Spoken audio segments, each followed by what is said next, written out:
잠깐 기도하겠습니다.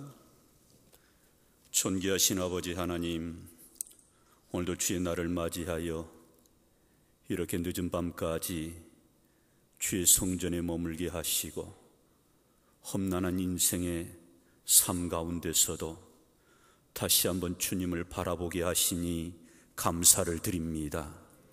우리 모든 무등의 가족들이 세상의 세팍 가운데서도 결코 흔들림이 없도록 주를 바라보며 주의 성전을 가까이 하는 권속들이 되게 하여 주시옵소서. 예수님 이름으로 기도드리옵나이다. 아멘. 할렐루야. 우리 한번 성도의 교제 인사를 이렇게 한번 하실까요? 제 옆에 앉아주셔서 감사합니다. 이렇게 한번 인사하십시다. 우리가 세상에서 만나도 반갑고 즐거운데 우리가 하늘 아래서 하나님을 섬기면서 이렇게 또 성전에서 같이 예배드리는 것, 이것 또한 하나님의 은혜인 줄로 믿습니다. 중부 아프리카에서 일평생 선교를 하였던 한 선교사님이 그곳에서 죽게 되었습니다. 이 선교사님의 사역으로 많은 사람들이 예수님을 믿게 되고 영향을 받았던 그 사람들이 이 선교사님의 죽음을 기념하기 위해서 그 동네 입구에 비석 하나를 세웠는데 그 비석에 그들은 이렇게 기록을 했습니다. 당신이 우리에게 왔을 때 우리는 어둠 가운데 있었습니다. 그러나 당신이 떠난 지금 우리는 빛 가운데 있습니다. 당신은 우리에게 빛을 가져다 주었습니다. 여러분, 한 선교사가 그 원주민들과 함께 사역을 하면서 그가 머물렀다 간 그 자리를 많은 사람들은 이렇게 평가했다라는 거지요. 여러분, 정말 이것이 이 세상의 수많은 사람들이 우리 교회를 향하여서 또 수많은 교회 지도자를 향하여서 그리고 더 나아가서는 우리 기독교인들을 향하여서 원하는 것이다. 세상 사람들이 교회를 향하여 기대하는 것이 있다면 바로 이와 같은 모습이 아니겠는가 생각해 봅니다. 그런 의미에서 교회의 존재 이유 또는 존재의 목적이 있다고 한다면 그 교회는 반드시 세상 가운데서 수많은 어둠 가운데 있는 사람들에게 예수 그리스도의 생명의 빛을, 복음의 빛을 비추어서 그들이 어둠에 다니지 아니하고 빛 가운데 행할 수 있도록 하는 것, 이것이 바로 교회의 존재 이유이고 목적이라고 믿습니다. 그런 의미에서 저는 무등교회가 이 빛고울 광주에서 비로소 많은 사람들에게 어둠에 갇혀있는 자들에게, 어둠 가운데 헤매이는 사람들에게 예수 그리스도의 생명의 빛을 비추는 복된 교회가 되기를 주의 이름으로 축복합니다. 금목자흙이라는 말이 있어요. 검은 먹을 가까이 하면 검어진다라는 뜻이지요. 사람은 무엇인가에 영향을 받게 되어 있는데 내가 가까이 하는 것에 특별히 영향을 받습니다. 그런 의미에서 마땅히 하나님을 믿고 섬기는 성도들이 가까이 할 것이 있다고 한다면 그것은 바로 하나님의 몸된 교회, 이 무등교회를 가까이 하는 것이 성도들의 신앙의 원리라고 말씀을 드릴 수 있습니다. 그런 의미에서 오늘 본문을 우리가 다시 한번 조명해 보기를 원하는데, 이 이사야 25장 6절로 8절의 말씀은 무엇보다도 장차 우리가 가게 될 하나님의 나라, 궁극적으로 가게 될 하나님의 나라에서 우리 하나님께서 우리에게 보여주시는 잔치를 하나의 예표로 보여주는 말씀이 오늘 본문의 말씀이지요. 그러면서도 또 이 시대를 살아가고 있는 수많은 교회를 향하여서, 성도들을 향하여서 우리에게 주시는 말씀, 예수 그리스도를 통하여 장차 세워지게 될 교회, 그 교회를 통해서 하나님이 이루시고자 하는 그 거룩한 비전이 담겨 있는 말씀이 오늘 본문의 말씀입니다. 오늘 6절로 7절의 말씀에 보면 이 산에서라고 하는 단어가 두 번이나 반복되고 있습니다. 여러분, 구약시대의 수많은 사람들이 하나님께서 정하신 산을 바라볼 때 그들은 항상 이 산을 신령하게 바라보았어요. 왜냐하면 하나님께서는 이 산을 통해서 하나님이 임재하셨고 하나님이 직접 백성들을 만나주셨던 거룩한 장소, 택하신 장소가 바로 산이었던 것입니다. 우리가 잘 아는 아브라함은 모리아산에서 하나님을 만났습니다. 모세라고 하는 지도자는 그가 호렙산에서 하나님의 소명을 받습니다. 그리고 율법의 말씀을 받을 때도 그는 시내산에서 하나님의 계명을 받고 그곳에서 하나님을 만나게 되는 영적인 내면이 이루어졌던 것이 바로 산입니다. 불의 사자라고 그렇게 별명을 얻었던 엘리야라고 하는 선지자도 그가 호렙산에서 하나님을 깊이 만나는 그러한 영적인 체험을 하였던 것이지요. 그러므로 이스라엘 백성들에게 있어서 이 산이라고 하는 것은 하나님이 거기 계신 곳, 하나님이 임재하시는 곳, 무엇보다도 하나님이 택하신 장소고 그곳에서 하나님의 백성을 만나시면서 복을 주시는 곳, 그것이 바로 이 산에서라고 하는 것입니다. 그렇다면 이 산에서 오늘 이 시대로 적용한다면 그 산은 어딜까요? 백두산일까요? 아니면 한라산일까요? 우리 눈에 보여지는 그러한 외형적인 어떤 산맥의 산자락 하나를 얘기하는 것이 아니라 예수 그리스도의 보혈로 몸된 교회로 세워진 이 교회가, 하나님께서 세우신 이 무덤교회가 우리 하나님께서 임재하신 곳이요 하나님의 백성을 만나주시는 거룩한 장소인 줄로 믿습니다. 이곳이 바로 하나님의 임재가 있는 곳, 그리고 더 나아가서 하나님의 백성을 만나주시는 곳, 이곳이 바로 무덤교회가 되기를 주의 이름으로 축복합니다. 그런데 하나님께서 이 산에서 어떤 언약을 하시냐면, 약속을 하시냐면, 하나님께서 친히 하나님의 백성들에게 잔치를 배설하시겠다라는 거예요. 사람에 의해서 준비되어지는 잔치가 아니라 하나님이 직접 이 잔치를 준비하시겠다, 그렇게 말씀합니다. 그러므로 저는 오늘 이 이사야 말씀을 통해서 과연 하나님께서 하나님의 백성들에게 배설해 주시는 그 연회가, 그 잔치가 무엇인가, 우리는 이 본문을 통해서 세 가지로 살펴보려고 합니다. 첫 번째로, 이 산에서 베풀어 주신 잔치는 영의 양식이 풍성하게 공급되는 잔치라고 하는 것입니다. 오늘 본문의 말씀 6절의 말씀에 보면 대단히 중요한 내용의 구절이 나옵니다. 골수로 가득 찬 기름진 것과 오래 저장하였던 맑은 포도주로 할 것이며, 여기에 이 잔치에 제공되어지는 음식이 있는데 골수가 가득한 기름진 것과 오래 저장하였던 맑은 포도주라. 잔치는 뭐니 해도 먹을 것이 풍성한 곳, 그것이 진짜 잔치이지요. 잔치에 먹을거리가 없다, 맛있는 음식이 없다, 그것처럼 낭패스러운 일이 없을 것입니다. 우리 전라도의 대부분의 그 잔치를 보면 꼭 큰 잔치일수록 뭐가 안 빠지고 꼭 식탁에 오릅니까? 그렇습니다. 홍어입니다. 저는 목포에서 제가 거반 7년 동안 장례를 200건 넘게 치루었어요. 그런데 한결같이 공통점 하나가 있다면 그 잔치에 장례식인데도 불구하고 홍어가 상 위에 올라오는 거예요. 왜요? 이것이 이 잔치에 대단히 중요한 음식으로 이 목포 사람들에게는 각인된 것 같습니다.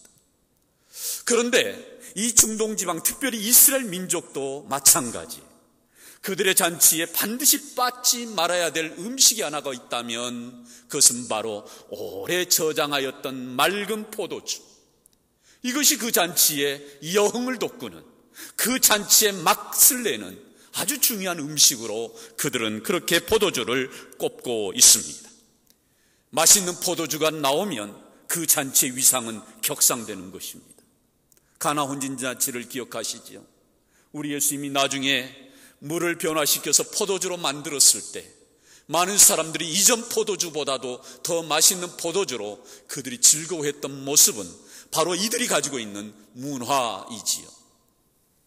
하나님께서 잔치를 배설하실 때 무엇보다도 골수가 가득한 기름진 것과 오래 저장하였던 맑은 포도주는 무엇을 의미하는가? 이것은 영적인 의미를 담고 있습니다. 그것은 다름 아닌 영의 양식, 즉 하나님의 말씀이 그 잔치 가운데서 수많은 잔치에 참여하는 자들에게 풍성하게 제공되어지는 것을 이렇게 은유적으로 상징적으로 말씀하고 있는 것입니다. 마땅히 교회가 존재하는 이유 가운데 하나는, 교회는 하나님의 말씀을 주의 종이 신탁으로 받아서 그것을 많은 사람들에게 성원 운반으로 하나님의 말씀을 그대로 전해주는 것, 그래서 하나님의 말씀의 선포가 있는 곳이 하나님의 교회인 것입니다. 왜 교회가 거룩한 곳인가? 왜 세상의 건물과 똑같은데 이 교회를 성전이라고 말하는가? 하나님의 임재가 있고 그 임재 가운데서 하나님은 하나님의 말씀으로 하나님의 백성들을 만나시기 때문에, 그래서 이 말씀을 우리는 하나님의 영의 양식으로 귀하게 여길 수 있기를 주의 이름으로 축원합니다. 하나님은 어떻게 당신의 백성들을 만나시는가? 당신의 모습을 백성들에게 나타내 보이시는 현현의 모습으로 우리 하나님의 존재를 드러내신 것이 아니라, 하나님은 말씀으로 각 심령들에게 말씀하시면서 만나 주시는 줄로 믿습니다. 그래서 우리 예수님께서도 이 하나님의 말씀이 얼마나 중요하면 마태복음 4장 4절의 말씀에서 사람이 떡으로만 살 것이 아니요 하나님의 입으로부터 나오는 모든 말씀으로 살 것이니라. 할렐루야. 그렇습니다. 이 교회가 하나님이 베풀어 주신 잔치에 어떠한 것이 풍성하게 공급되어지는가? 바로 하나님의 말씀, 그 말씀이 공급되어지는 것이 바로 하나님이 베푸신 이 잔치에 일어나는 현상이라는 거예요. 사람이 떡으로 사는 것 같고 우리가 수많은 세상의 양식으로 사는 것 같지만, 하나님의 형상을 입은 하나님의 백성들은 반드시 하나님의 영의 양식인 이 말씀을 우리가 날마다 우리가 묵상하고 읊조리고 그 말씀을 나에게 주시는 말씀으로 받을 수 있기를 주의 이름으로 축복합니다. 그래서 신학자 칼 바르트라고 하는 신학자는 이 교회는 말씀 사건이 일어나는 곳이다, 그렇게 말을 해요. 여러분, 이 교회에서 수많은 사람들이 하나님 앞에 나오는 모습은 각양 다릅니다. 어떤 사람은 자녀의 문제로, 가정의 문제로, 또 어떤 사람은 영적인 문제로, 어떤 사람은 경제의 문제로, 어떤 사람은 질병의 문제로, 그 사람의 상황은 다 다양하지만, 그러나 하나님은 말씀으로 그 인생을 만나시고 마침내 그 말씀을 통해서 창조의 능력을, 변화의 능력을 행하시는 분, 그분이 바로 우리 하나님인 줄로 믿습니다. 그래서 이 교회는, 하나님이 세우신 이 교회는 하나님께서 말씀하시는 것, 그러므로 늘 우리가 주의 성전을 찾을 때는 이 하나님의 말씀 앞에 우리 자신들을 비추는, 그래서 그 하나님의 음성을 듣고 하나님을 만나는 우리 모든 성도들이 되시기를 주의 이름으로 축복합니다. 두 번째로, 하나님께서 이 산에서 베푸시는 또 하나의 잔치가 있다면 그 잔치는 영적인 세계를 열어주시는 잔치라고 하는 것입니다. 여러분, 오늘 본문의 말씀 7절의 말씀에 보니까 이와 같이 기록되어 있는데 우리 한번 같이 봉독합니다. 또 이 산에서 모든 민족의 얼굴을 가린 가리개와 열방 위에 덮인 덮개를 제거하시며. 우리가 앞을 보지 못하는 어떤 시각장애인들의 마음을 우리가 경험해 보지 않고는 그들의 답답함을 이해할 수가 없습니다. 제가 오늘 이 말씀을 준비하면서 과연 우리 얼굴에 어떤 덮개가 덮여져 있다면, 우리의 눈에 안대가 씌어져 있다면, 그래서 전혀 앞을 보지 못한 깜깜한 상태로 내가 길을 걸어간다면 얼마나 불편할까? 제가 한번 실험을 해봤어요. 그 실험도 안전한 곳에서 직선거리로 폭이 적어도 한 10m 정도, 제가 눈을 감고 걸어가는데도 어떠한 주변의 장애물에 내가 부딪혀 넘어지거나 내가 걸리지 않도록 하는 그러한 안전한 길에서 정면으로 똑바로 제가 눈을 감고 걸어가 봤어요. 어떤 마음이 들었을까요? 여러분, 한 5발 정도까지는 제가 아무 걱정 없이 갑니다. 근데 제 경험이에요. 6발, 7발, 이 발을 한 발 한 발 뗄 때는 불안해가지고 10발을 제대로 못 떼는 거예요. 분명히 머릿속에는 내가 걸어가야 될 직선의 거리가 내 머릿속에 입력이 되어 있는데, 중요한 것은 그 불안이 나에게 밀려오더라는 거예요. 여러분, 지금 이스라엘 백성들이 영적으로 하나님과의 관계가 멀어져 버렸어요. 그들의 신앙이 하나님 앞에서 바로 세워지지를 못한 것입니다. 그러한 백성들을 향하여서 우리 하나님께서 약속하신 말씀이 뭐냐? 모든 민족 위에 덮인 가리개를 걷어주시고 모든 열방에 덮인 덮개를 제거해 주신다라고 말씀하고 있어요. 이것이 무엇을 의미할까요? 답답한 인생 살아가는 이스라엘 백성들에게, 아니 이 성도들에게 우리 하나님은 내 모든 덮개와 가리개를 친히 걷어주셔서 하나님이 보여주는 영적인 세계를 보고 살아갈 수 있도록 우리 하나님이 이 잔치를 베풀겠다라고 말씀하는 것입니다. 사랑하는 성도 여러분, 정말 그런 것 같습니다. 우리가 어떤 고난을 당하고 그 아픔 가운데 있을 때 이 고난이 왜 내게 왔는가 이유를 안다면 내가 이 고난을 그래도 견딜만 합니다. 그런데 베드로의 고백처럼 우리가 당하는 삶에 우리가 겪는 고난은 애매히 당하는 고난이 많습니다. 내 실수로, 내 죄악으로, 내 잘못으로 그것이 일어난 고난이라고 한다면 달게 받겠는데, 그런 것 같지 않은데 내가 힘겨워하는 삶을 살아가요. 왜요? 답답하기 때문에, 영적으로 눈이 어두워졌기 때문에, 영적으로 귀가 닫혀졌기 때문에 우리의 길이 보이지 않는 것입니다. 그러나 하나님께서는 이 하나님이 정해놓으신 이 성전에서, 이 산에서 하나님의 백성을 만나 주실 때 그들의 답답한 인생 가운데에 우리 하나님은 가리개를 걷어주시고 덮개를 제거해 주셔서 우리가 밝히 볼 수 있도록, 우리가 어떤 고난 가운데서도 흔들림이 없이 영적인 세계를 바라보고 걸어갈 수 있도록 우리 하나님은 우리에게 이 잔치를 배설해 주신 줄로 믿습니다. 우리가 잘 아는 욥이라고 하는 사람, 동방의 의인이죠. 그가 하루 한 날 10명의 자녀를 잃어버렸어요. 그 많았던 재산들이 순식간에 다 사라져버린 것입니다. 거기에다가 자기는 질병 가운데 고통을 당하는 거예요. 왜 갑작스러운 일들이 이렇게 한꺼번에 내 인생 가운데 찾아왔을까? 욥은 고통스러워하죠. 그러면서도 왜 내가 이 고난을 당해야 되는지 그 이유를 모릅니다. 그러한 가운데서 그는 마침내 하나님이 보내신 사자 엘리후를 통하여서 네가 지금 당하는 고난이 어떤 고난인가 듣게 되는 거예요. 그러면서 하나님의 연단 가운데 하나님께서 나를 단련하시는 그 과정 가운데 있음을 욥이 깨닫게 되는 겁니다.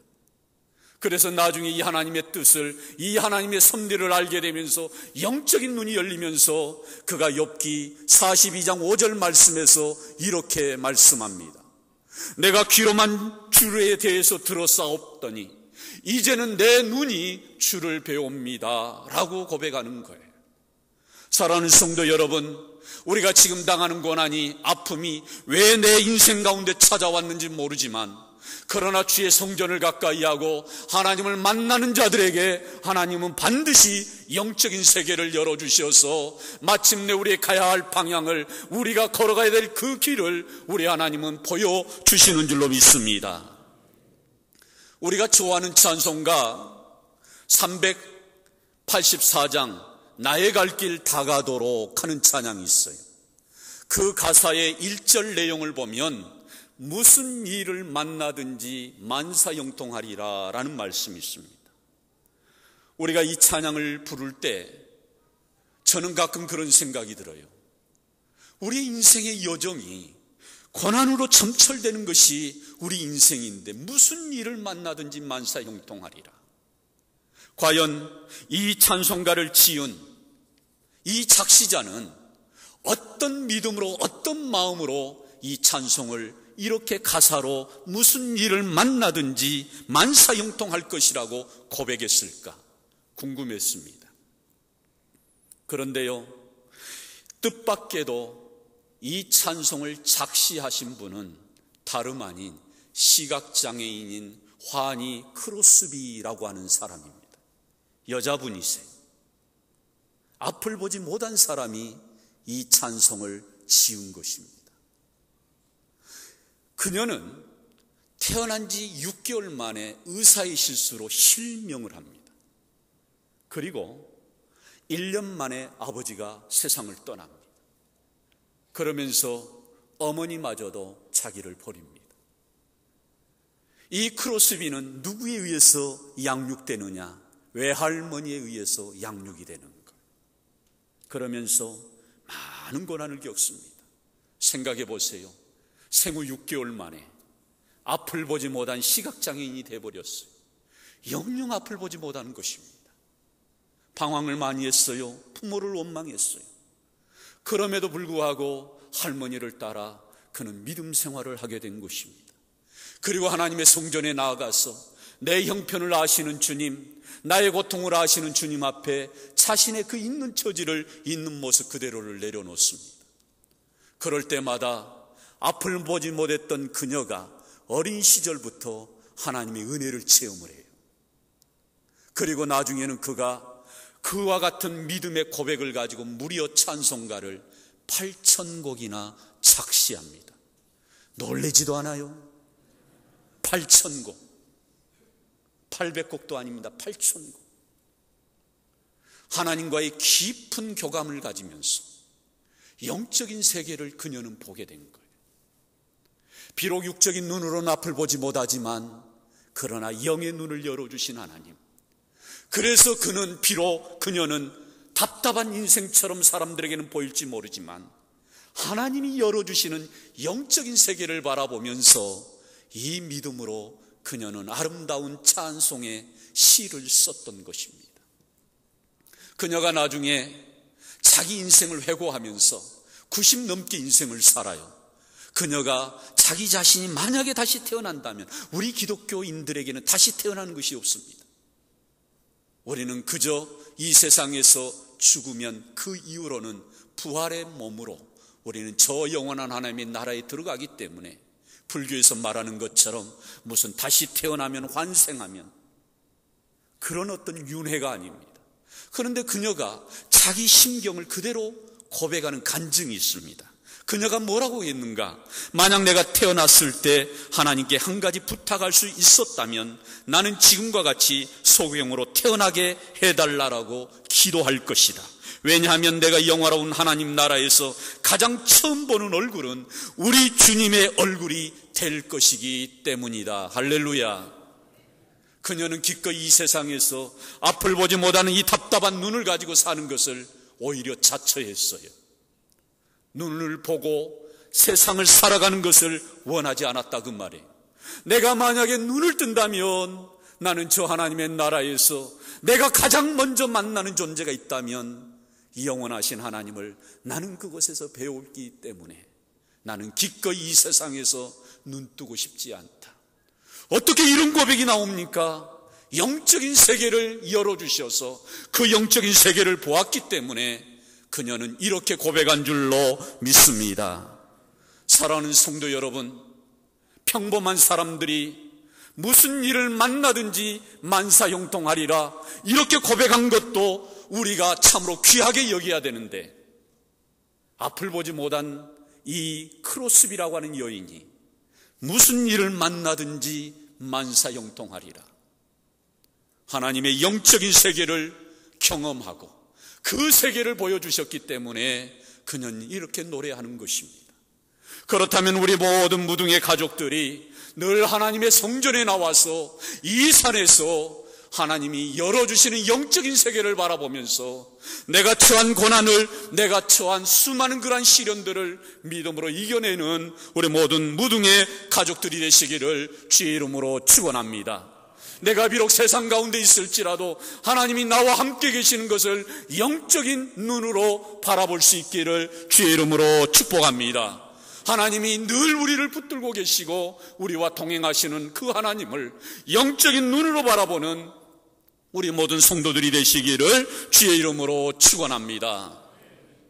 마지막 세 번째로 이 산에서 베푸신 또 하나의 잔치가 있다고 한다면 이 잔치를 통하여서 위로와 회복의 은총을 베푸는 잔치, 이것이 바로 하나님께서 하나님의 백성들에게 베푸신 잔치의 모습이라는 거예요. 우리 한번 오늘 8절 말씀 함께 봉독합니다. 모든 얼굴에서 눈물을 씻기시며 그 백성의 수치를 온 천하에서 제거하시리라. 아멘. 우리가 세상 살면서 우리의 가장 가까운 사람들 중에 사랑한 사람을 잃어버렸을 때 우리는 슬퍼하지요. 통곡하지요. 눈물을 흘립니다. 때로는 사업의 실패로, 때로는 육신의 질병의 고통으로 우리는 지금도 눈물 흐르는 그러한 성도들이 많습니다. 경제적인 어려움 때문에, 인간관계 때문에 고통스러워하며 눈물 흘리는 사람들이 너무나도 많습니다. 그런데 우리 하나님께서 베푸신 그 잔치는 치유와 회복이 있는, 그들의 모든 눈물을 씻기시고 온 백성들의 수치를 제거해 주시는 이 잔치가 바로 이 무등교회에서 이루어지기를 주의 이름으로 축원합니다. 하나님은 한마디로 말하면 우리의 눈물을 닦아주시는 분, 하나님은 나를 웃게 하시는 분, 끝내 우리의 억울함과 우리의 삶의 안타까운 문제를 가지고 내가 씨름하며 거기에 함몰되어서 헤어나오지 못할 때 우리 하나님은 나를 거기에서 건져주시고 우리로 하여금 웃게 하시는 하나님, 우리의 눈물을 닦아주시는 하나님이신 줄 믿습니다. 이게 하나님이시라는 거예요. 나의 안고 일어섬을 아시고, 내가 누구에게 말하지 못하는 아픔과 고민이 있어도, 내가 하나님 앞에 토로하지 않았어도 하나님은 내 생각을 감찰하시고 나의 아픔을 아시는 분.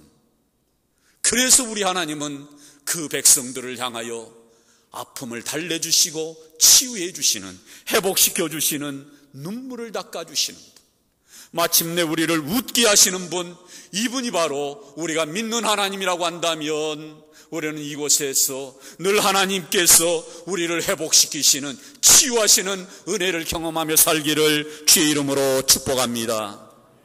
미국 대통령과 같은 배를 타고 함께 미국으로 돌아온 은퇴 선교사님이 간증한 이야기입니다. 토마스 모리슨. 수많은 사람들이 대통령이 저 아프리카를 순방하고 그리고 이제 뉴욕항으로 이렇게 이 배가 접안할 때 많은 인파들이 대통령을 환영하며 맞이합니다.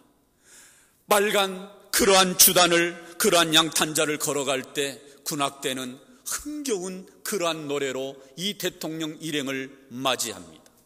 그 뒤를 이어서 30년 넘게 선교 사역을 했던 이 선교사님이 이 배에서 내릴 때 그를 알아보는 사람은 단 한 사람도 없습니다. 환영해 주는 사람도 없어요. 가방을 들어주는 사람도 한 사람이 없어요. 이 선교사님 마음 한켠에 왠지 씁쓸함이 밀려오는 것입니다. 섭섭함이 밀려오는 거예요. 그러면서 그 광경을 바라보면서 선교사님은 이렇게 탄식하는 기도를 합니다. 하나님, 내가 30년 넘게 주를 위해서 살았고 복음을 위해서 살아왔는데 내 젊음을 그곳에 다 쏟았는데 대통령은 저렇게 환영을 받고 이렇게 마중 나오는 사람들이 많은데 어찌하여 저에게는 단 한 사람도 없습니까? 섭섭함이 밀려온 거지. 여러분, 이때에 이 선교사님의 가슴 깊은 곳에서 부드러운 하나님의 음성이 들리는 것입니다. 사랑하는 아들아, 너는 아직 내 집에 오지 않았지 않니? 사랑하는 아들아, 너는 아직 내 집에 오지 않았지 않니? 그렇습니다. 우리 모든 인생들이 궁극적으로 우리의 눈물이 다 씻겨지고 완전한 치유와 회복이 일어나는 곳은 저 새 예루살렘, 새 하늘, 새 땅에서 우리는 완벽한 치유와 회복이 일어나게 되는 줄로 믿습니다. 그런데 중요한 것은 영원한 하나님의 나라에서 우리가 치유와 회복이 일어나는 것은 먼 훗날의 이야기입니다. 그런데 우리가 일상에서 내가 흐르는 눈물, 내가 흐르는 아픔, 이것을 친히 위로해 주시고 우리를 보듬어 주시는 분, 나를 마침내 웃게 해주시는 분, 그분이 어디에서 이 일을 행하시겠다고 말씀하는가? 하나님께서 베푸시는 이 성전에서, 하나님의 백성을 만나는 이 무덤교회에서 이와 같은 치유와 회복이 일어나기를 주의 이름으로 축원합니다. 저는 개인적으로 시편 84편을 너무나도 좋아합니다.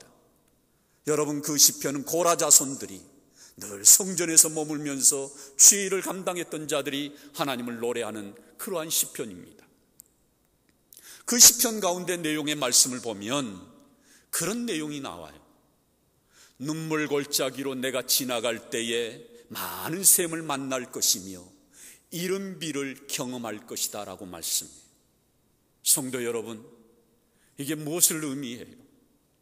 세상에서 많은 상처와 아픔 가운데, 많은 아픔과 통곡 가운데 살아갔던 사람들이 세상에 어떤 누구를 기대거나 의지하지 않고 그 아픔을 고스란히 가지고 주의 성전에 와서 하나님 앞에 눈물의 골짜기로 하나님 앞에 아뢰었더니 하나님은 많은 샘을 만나게 하시고 이른 비에 복을 주신다라고 약속하시는 거예요. 저는 우리 모든 무덤교회 성도들이 정말 눈물 골짜기 가운데서 주님 만나기를 주의 이름으로 축원합니다. 고라 자손들은 이러한 모습들을 많이 보았어요. 저 사람이 세상에서 그렇게 어려움을 당하고 그 아픔 가운데서 일어설 수 없는데 주의 성전에 나와서 눈물 골짜기로 하나님 앞에 매달리는 거예요. 그래서 그 사람이 회복이 되고 치유가 일어나는 거예요. 그러면서도 그가 이렇게 말합니다. 만군의 여호와여, 주의 제단에서 참새도 제 집을 얻고 제비도 자기 새끼들 보금자리를 얻었나이다.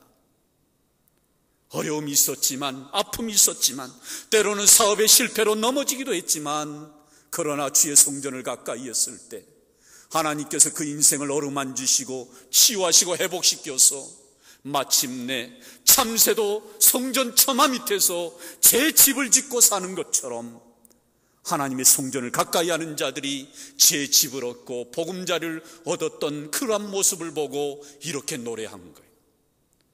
그래서 유명한 고백을 하지요. 주의 궁정에서의 한 날이 다른 곳에서의 첫날보다 나은즉 내가 여호와의 장막에서 내가 성전 문지기로 사는 것이 더 낫다라고 고백하는 이 고백이 우리 모든 무등의 성도들의 고백이 되기를 주의 이름으로 축원합니다. 하나님이 다윗을 얼마나 많이 사랑했는가? 구약에 보면 다윗에 대한 그러한 신앙의 고백 가운데서 하나님 사랑을 느낄 수 있어요. 그가 큰 죄를 지었음에도 불구하고 하나님은 다윗을 사랑했던 그런 은혜를 베풀어요. 그런데 여러분, 다윗이 남다른 하나님 앞에 가지고 있었던 신앙 하나가 있었다면 그 신앙은 다름 아닌 하나님의 성전을 사모했어요. 그래서 자기 손으로 하나님의 성전을 짓고 싶었지만 하나님이 너는 많은 전쟁에서 피를 많이 흘렀기 때문에 짓지 마라고 하는 그 말씀 앞에 기꺼이 순복합니다. 그럼에도 불구하고 다윗은 늘 하나님의 성전을 사모했어요. 그래서 시편 122편 1절의 말씀에 보면 사람이 내게 말하기를 여호와의 집에 올라가자 말할 때에 내 영혼이 기뻤다라고 말을 해요. 여러분, 이것이 바로 다윗의 신앙입니다. 이것이 바로 하나님이 귀히 보시는 거예요. 우리가 아무리 세상이 힘들어도 누가 나에게 무덤교에 나가자고 여호와의 집에 올라가자라고 말하면 우리 모두는 내 영혼이 기뻐 춤추는 신앙의 고백으로 주의 성전에 나올 수 있기를 주의 이름으로 축원합니다. 뉴질랜드에 가면 아주 특이한 지명 하나가 나와요. 여러분, 지명의 이름이 뭐냐면 크라이스트 처치입니다. 즉 그리스도 교회입니다. 이게 교회 이름이 아니에요. 한 지역의 이름인 거예요. 약 한 40만 명이 사는 작은 도시지만 굉장히 아름다운 도시예요. 여러분, 어떻게 해서 이 도시의 이름을 그리스도 교회라고 이름을 지었을까요? 여기에는 신앙의 스토리가 있습니다. 저 스코틀랜드에서 신앙의 자유를 찾아서 청교도 신앙을 가졌던 자들이 이 뉴질랜드로 이주하여 거기에 정착하면서 그들이 하나의 거룩한 비전을 가졌던 것입니다. 그 비전은 다름 아닌 이 도시가 하나님의 나라이기를 원해서, 그래서 기꺼이 그들은 이 도시의 이름을 그리스도 교회라고 지은 것입니다. 그리고 이 도시에서 사는 수많은 사람들이 하나님의 나라를 이 땅에서 맛보고 누리며, 그리고 자손 대대로 믿음의 계보를 이어가는 그런 가정, 그런 인생 되기를 원해서 그리스도 교회라고 이름을 지은 겁니다. 수많은 교회 가운데 하나가 아니라 그 뉴질랜드 그 도시의 전체가 그리스도 교회가 되기를 원해서 이렇게 이름을 지었다라는 거예요. 저는 이곳 무등교회가 이렇게 새로운 또 하나의 시대를 바라보면서, 미래를 바라보면서 이곳으로 이주해 왔다면, 무엇보다도 이 무등교회 온 성도들이 이 광주 전역을 바라보면서 수많은 교회 중에 하나의 교회가 아니라 이 광주 전체가 그리스도 교회가 될 수 있도록, 그래서 이 광주가 하나님의 나라가 이 땅 가운데 임할 수 있도록 이 교회를 세워가기를 주의 이름으로 축원합니다. 성 어거스틴은 교회를 가리켜서 성도의 어머니라고 말을 했습니다. 자녀들이 어머니의 품속에서 양육을 받고 건강하게 자라는 것처럼 하나님의 사람들은 이 교회에서 하나님의 은혜 아래서 그리스도의 사람으로, 하나님의 백성으로 세워져 가는 것입니다. 그렇다면 이 무등교회에서 정말 하나님이 베풀어 주신 이 잔치에서 영의 양식을 풍성히 누릴 수 있기를 주의 이름으로 축복합니다. 아무리 힘든 고난이 있어도 주의 성전에 나와서 하나님 우리에게 영적인 세계를 열어주시고 영적인 눈을 열어주시어서 마침내 세상을 능히 이기는 우리 모든 무등의 권속들이 되기를 주의 이름으로 축복합니다. 하나님께서 우리에게 치유와 회복, 눈물을 닦여주시고 웃게 하시는 그 하나님, 그 하나님으로 인하여서 우리가 이제는 우리의 가정에서 우리의 사회에 전반에 걸쳐서 많은 사람들의 눈물을 닦아줄 수 있는, 그리고 이 광주를 어거해 갈 수 있는 이 귀한 교회가 될 수 있기를 주의 이름으로 축원합니다. 존귀하신 아버지 하나님, 참으로 이 교회를 세워주셔서 오늘에 이룰 수 있게 하신 것 감사를 드립니다. 바로 웃기는 이 무등교회를 통하여서 하나님께서 베푸시는 이 영적인 잔치가 모든 권속들 가운데 이루어지게 하여 주시옵소서. 예수님 이름으로 축복하며 기도드리옵나이다. 아멘.